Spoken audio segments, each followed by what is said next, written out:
Senhor, meu Deus, meu Pai, estabeleça nesse momento, Pai, um ambiente onde será ministrada a palavra do Senhor, Pai. Envie seu Espírito Santo para discernir o que o Senhor quer passar através do pastor Márcio, da pastora Alessandra. Amém. Seja glorificado o seu nome, o seu santo nome, em nome do Senhor Jesus. Amém. Amém. Vamos dar início, então, em Jeremias 22, no dia de hoje. Qual que é a versão que você está lendo, pastor? É a Ara. Almeida, revista e atualizada. Profecia contra a casa real de Judá. Assim diz o Senhor: desce à casa do rei de Judá e anuncia-lhe esta palavra. E dizem: ouve a palavra do Senhor, ó rei de Judá, que te assentas no trono de Davi, tu, os teus servos e o teu povo, que entrais por essas portas. Assim diz o Senhor: executai o direito e a justiça, e livrai o oprimido das mãos do opressor. Não oprimais ao estrangeiro, nem ao órfão, nem à viúva, mas não façais violência, nem derrameis sangue inocente neste lugar. Porque se deveras cumprirdes esta palavra, entrarão pelas portas desta casa os reis que te assentarão no trono de Davi, em carros e montados em cavalos, eles, os servos e o seu povo.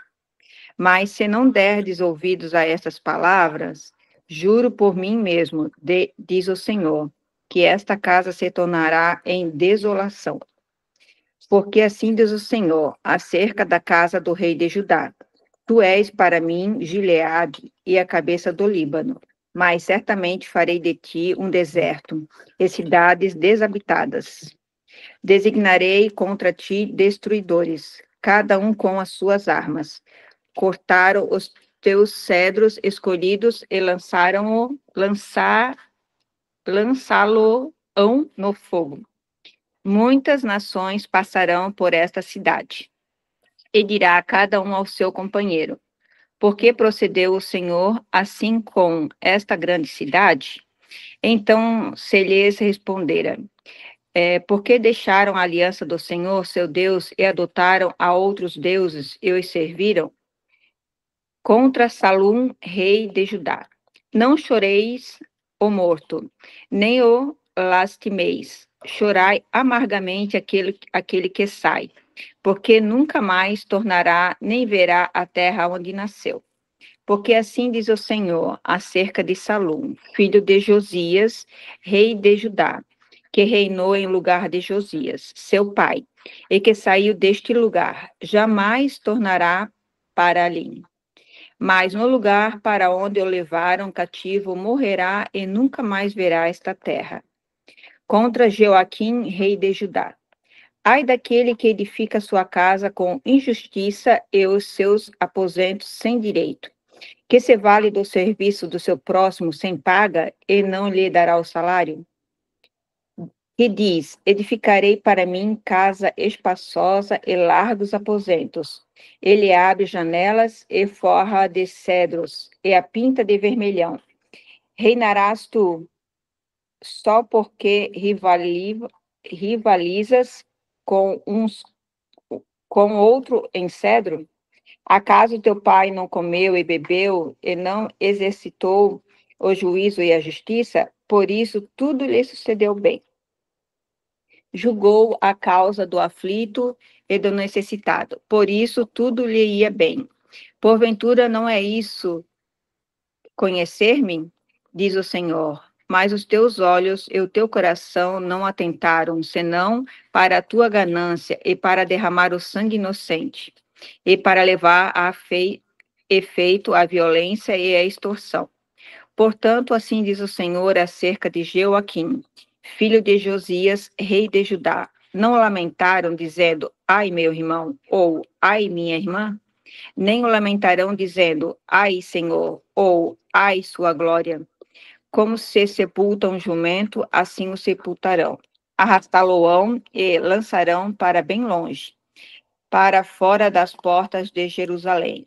Sobe ao Líbano, ó Jerusalém, e clama, ergue a voz em Bazã, e clama desde Abarim, porque estão esmagados todos os teus amantes. Falei contigo na tua prosperidade, mas tu dissestes: não ouvirei. Tem sido este o teu caminho desde a tua mocidade, pois nunca deste ouvidos à minha voz. O vento apacentará todos os teus pastores, e os teus amantes irão para o cativeiro. Então certamente ficarás envergonhada e confundida, por causa de toda a tua maldade. Ó tu que habitas no Líbano, e fazes o teu ninho nos cedros, como gemerás quando te vieram as dores e as angústias, como dá que esta de parto, contra Jeconias, rei de Judá. Tão certo como eu vivo, diz o Senhor, ainda que Jeconias, filho de Jeoaquim, rei de Judá, fosse o anel do selo da minha mão direita, eu dali o arrancaria. Entregar-te-ei, ó rei, nas mãos dos que procuram tirar-te a vida, e nas mãos daquele a quem temes, a saber, nas mãos de Nabucodonosor, rei da Babilônia, e nas mãos dos caldeus. Lançar-te-ei a ti e a tua mãe que te deu a luz, para outra terra em que não nasceste, e ali morrereis. Mas a terra da qual eles têm saudades, a ela não tornarão. Acaso é este Jeconias, homem vil, coisa quebrada ou objeto de que ninguém se agrada? Porque foram lançados fora e ele e os seus filhos e arrojados para a terra que não conheceram? Ó terra, terra, terra, ouve a palavra do Senhor. Assim diz o Senhor: registrarei este como se não tivera filhos, homem que não prosperará nos seus dias, e nenhum dos seus filhos prosperará para se assentar no trono de Davi e ainda reinar em Judá. Pode ir, Paixão. Tá. Aí tu fica.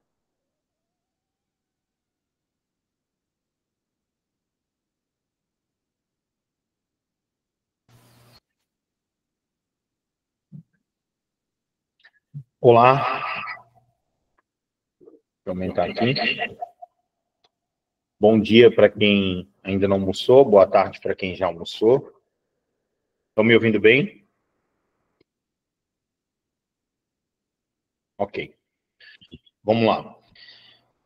Mais uma exortação do profeta, né? Jeremias foi levantado, eu acho, como um profeta de profecias que praticamente só exortava o povo, né? Raramente ele entregou algo que realmente viesse trazer satisfação ao povo de Deus, justamente porque Jeremias ele viveu num momento onde o povo de Deus, os israelitas, eles se revoltavam muito contra Deus. Eles, na verdade, eles abandonaram Deus, eles maltratavam o próprio povo deles, né, que era o povo de Deus. Então, o coitado de Jeremias passou a ser o cara do cajado, né, durante a existência dele. Então, vamos lá. O capítulo 22, ele relata a história de 3 reis. Um período, o capítulo 22, ele abraça o período onde 3 reis governaram, né? A profecia, essa profecia ela é contra a casa real de Judá, né? O profeta primeiro, o profeta Jeremias, primeiro ele exorta o rei Salum, que era o rei de Judá na época. Ali no versículo 11. Quer ler para nós, Paixão? Versículo 11.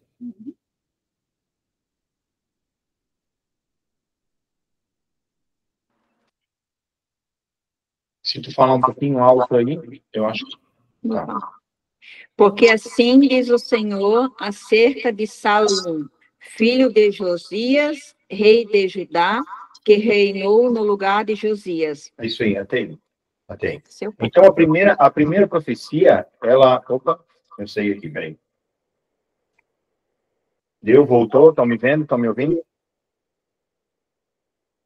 A primeira profecia, ela é contra o rei Salum, né? O que acontecia? O rei, Deus queria que o rei Salum, ele agisse com uma prática de justiça e retidão, né? Para ajudar o povo de Deus para não viverem oprimidos e nem necessitados. Mas não foi isso que aconteceu. Porque se eles agissem, se o rei agisse dessa forma, a cidade não sofreria uma destruição e uma desolação, né? Descrita lá do 6 ao 9. Lê para nós, Lisandro, por favor. Porque assim diz o Senhor acerca da casa do rei de Judá. Tu és para mim Gileade e a cabeça do Líbano, mas certamente farei de ti um deserto e cidades desabitadas. Designarei contra ti destruidores, cada um com as suas armas. Cortarão os teus cedros escolhidos e lançá-los no fogo. Muitas nações passaram por essa cidade, e dirá cada um ao seu companheiro: por que procedeu o Senhor assim com esta grande cidade? Até o 9, tá? Então se ele respondera: porque deixaram a aliança do Senhor, seu Deus, e adoraram a outros deuses e os serviram. Já abre para nós em 2 Reis 23, no capítulo 23, versículo 31. Salum, esse rei, ele também era chamado de Jeoacás. Era um segundo nome que ele tinha também.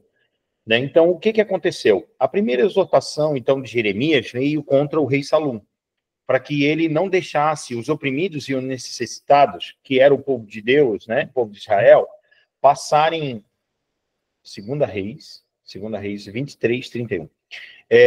Para que o povo não ficasse, né, sendo oprimido e passando necessidade. Porque se o povo continuasse sofrendo desse jeito, Deus prometera, através do profeta, que iria destruir a cidade. E era uma cidade linda, o qual ele reinava, né? Mas não foi isso que aconteceu.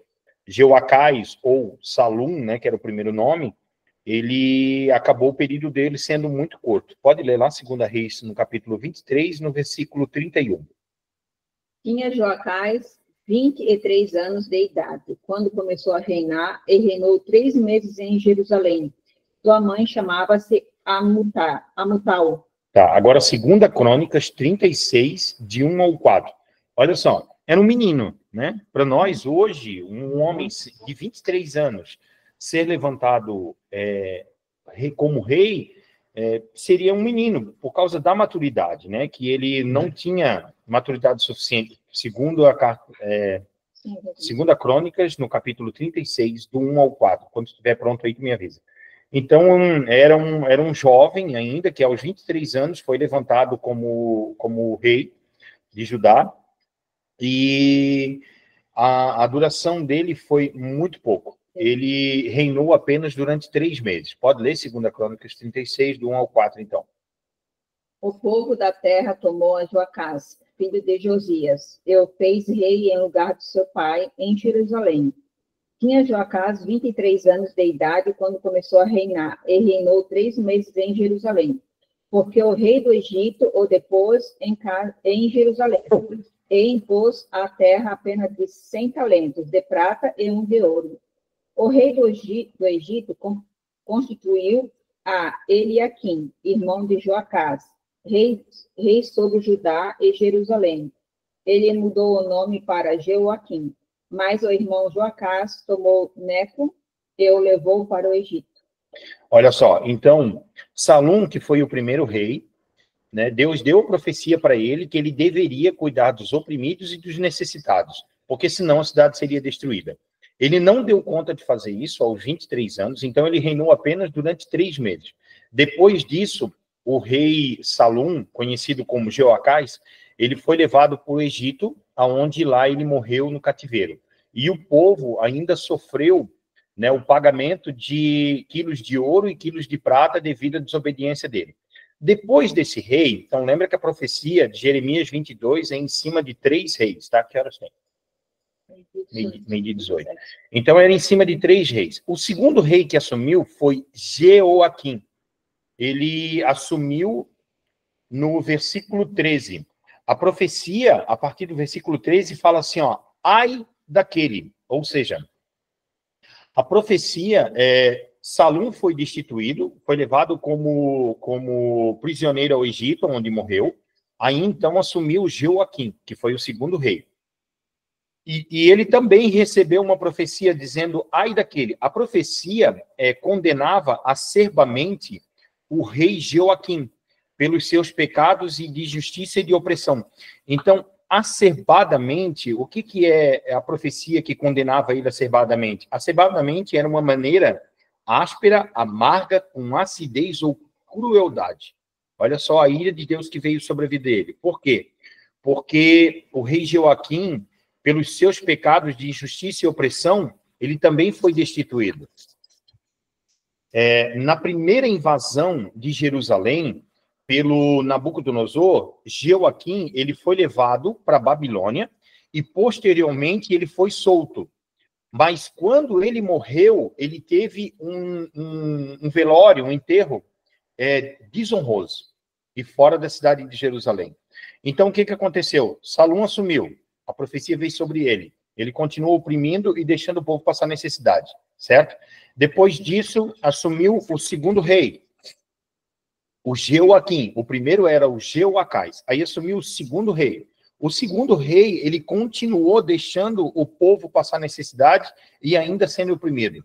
Assim que Nabucodonosor invadiu a Jerusalém, pegou esse rei, levou para fora da cidade, depois ele foi solto, ele levou para a Babilônia preso, depois ele foi solto, mas mesmo assim, a palavra de Deus fala que ele teve um velório, um enterro desonroso e fora da cidade de Jerusalém. Então aí, o que acontece? No 22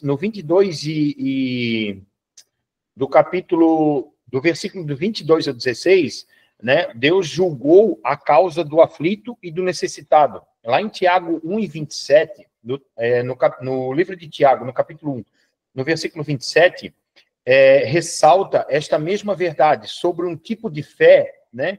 Deus, ele gera um tipo de fé que ele aceita das pessoas que se expressam, né, com a necessidade do povo, com o cuidado do povo, sincero, né? Ou seja, se eles tivessem ouvido a profecia e tivesse vamos dizer assim, como é que se fala o nome? Não é amor, é misericórdia. Se eles tivessem misericórdia do povo, de Deus, eles seriam honrados pela fé dele. Né? Lá em Tiago 1 e 27 relata sobre essa passagem do Antigo Testamento.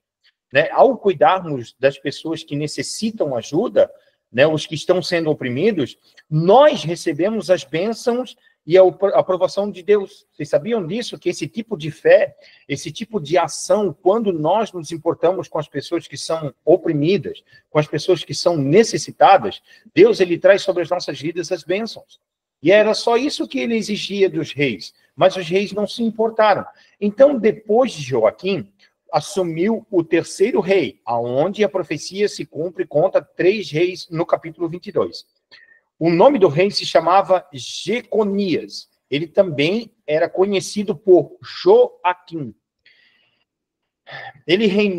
Esse rei, ele reinou também apenas 3 meses, ele tinha 17 anos, ele reinou apenas 3 meses e ele foi levado também para a Babilônia na segunda invasão do rei Nabucodonosor a Jerusalém. Em 2 Crônicas, do 36, do 9 ao 10. Lê para nós, Paixão. Para nós terminar essa parte. 2 Reis, 2 Crônicas, no capítulo 36, no versículo 9 ao 10, fala sobre o período do reinado de Jeconias, que foi o terceiro rei. 36. Capítulo 36, do versículo 9 ao 10.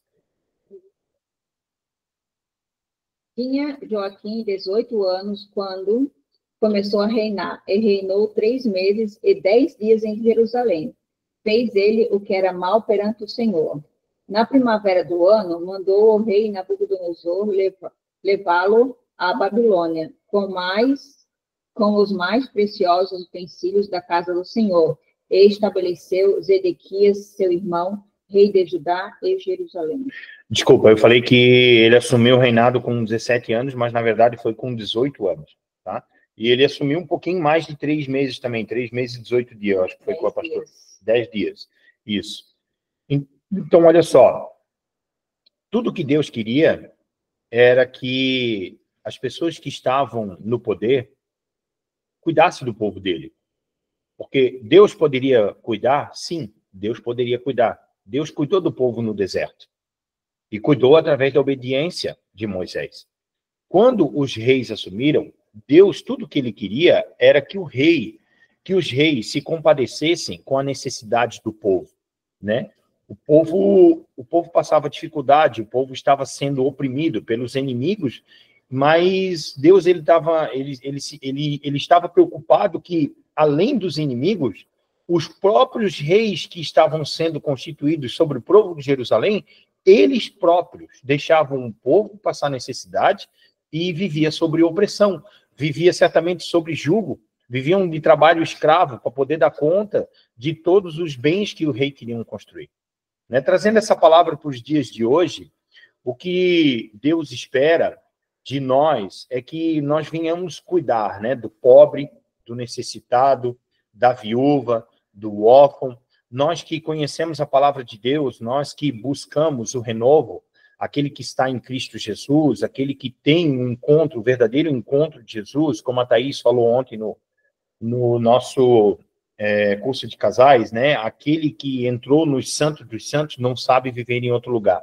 Nós que conhecemos verdadeiramente o Cristo e valorizamos o sacrifício dele, que é algo impagável, Deus não espera nada menos de nós, que a gente cuide das pessoas que estão ao nosso redor, né? E a gente tem, às vezes, agido de forma mesquinha, deixado o dinheiro, né, a ganância, ser maior do que essa necessidade. Então, assim como Deus ele estava pedindo que o rei olhasse pela necessidade do povo e não fizesse o povo oprimido, nós temos visto hoje, né, sobre o sistema, por exemplo, do nosso país, né? Vamos colocar o nosso país aqui. A situação que a gente vive hoje, econômica, a gente está vendo uma aceleração de que está piorando cada vez mais, está cada vez mais difícil, né? E as pessoas estão passando dificuldades porque tudo está muito difícil, né? Muitas pessoas estão vindo de vários lugares do Brasil para Santa Catarina porque aqui ainda é um lugar muito bom para se viver. Mas mesmo assim, esse pessoal vem de fora, ele tem que pagar aluguel, ele tem que comprar comida, ele tem que comprar roupa. E a gente vê que a economia está cada vez piorando. Mas, calma, não se preocupe, né?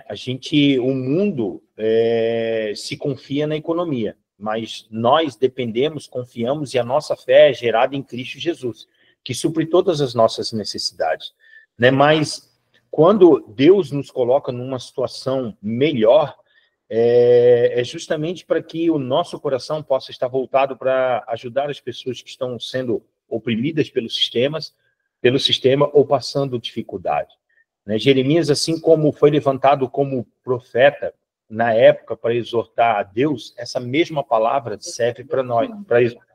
Jeremias, na época que foi levantado como profeta para exortar os reis, através da palavra de Deus, através da voz de Deus, ele traz essa palavra para nós nos dias de hoje, né? O povo está perecendo, o povo está passando dificuldade, o povo está sendo oprimido de forma espiritual, né? E em Tiago, no capítulo 1, versículo 27, Tiago também fala disso, né? Que a nossa fé, aquela que é gerada pelo bem dos necessitados e oprimidos, é uma forma de também agradar o coração de Deus. Deus cuida também, ele traz sobre a vida desses que se preocupam com os necessitados e oprimidos, ele traz a paz dele, ele traz a bênção dele, ele traz o amor dele sobre as nossas vidas, quando nós cuidamos das pessoas que estão ao nosso redor. É isso. Quer falar alguma coisa, Paixão? Explanando sobre o capítulo 22 de Jeremias, né? Mais uma exortação, mais uma profecia de cajadada, né? Eu volto a repetir, a Cris escolheu um livro muito duro, né? Para nós já começar logo essa situação. A Cris já escolheu um livro muito duro porque o profeta bate muito, né? Isaías. Ele é conhecido. É Jeremias que é conhecido como profeta chorão? Eu acho que ele chorava porque ele tinha que entregar tudo isso para os reis, entendeu? Ele chorava de certo porque ele pensava assim, ó, agora eu vou morrer. Agora o rei vai me mandar matar. Eu acho que é por causa disso que ele chorava. Não, na verdade ele chorava porque ele se compadecia com o povo de Deus que sofria, porque Deus deixava muito claro que não queria que o povo passasse por essa situação. É por isso que ele intercedia, ele chorava pelo povo e ele entregava essa profecia. Então, mas amém, Deus está no controle de todas as coisas, né, que a gente possa guardar essa palavra, para que seja ministrado sobre as nossas vidas no dia de hoje, né, que a gente venha olhar pelos necessitados e oprimidos ao nosso redor. Mas, mesmo assim, a gente tem que cuidar, né? Tem que cuidar para ver se realmente a pessoa está passando necessidade, porque o que nós temos visto muito nos dias de hoje são aproveitadores.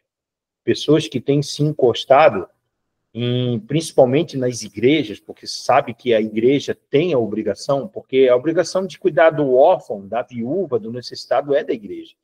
E aí essas pessoas têm se aproveitado, né? Têm se encostado nas igrejas para não trabalhar, para ter tudo de uma maneira mais fácil. Eu costumo dizer que a pessoa que realmente está precisando, ela não pede ajuda. Ela não pede. Você pode ver, você acaba sabendo, muitas vezes as coisas chegam aos nossos ouvidos através de um amigo da família. Poxa, eu fui lá visitar e olha, o negócio está geladeira vazia, a casa não tem quase nada de móveis, dormindo no chão, passando dificuldade, e você vê que a pessoa está ali firme, indo nos cultos, participando das coisas, mas ela não pede ajuda. Então, normalmente as pessoas... é porque ela é orgulhosa? Não, não é porque ela é orgulhosa. Mas ela tem cuidado de não viver às custas dos outros, né? Mas, graças a Deus, Deus tem cuidado dessas pessoas através disso. Às vezes, alguém que vai visitar ela acaba levando para a gente que está na igreja, dizendo assim, poxa, vamos levantar aí uma oferta para essa pessoa, vamos cuidar dela, né? Porque esse é o papel da igreja. É isso que Jeremias exorta os reis, no capítulo 22, e acaba respingando nos dias de hoje sobre a igreja. Amém? Alguém quer falar alguma coisa?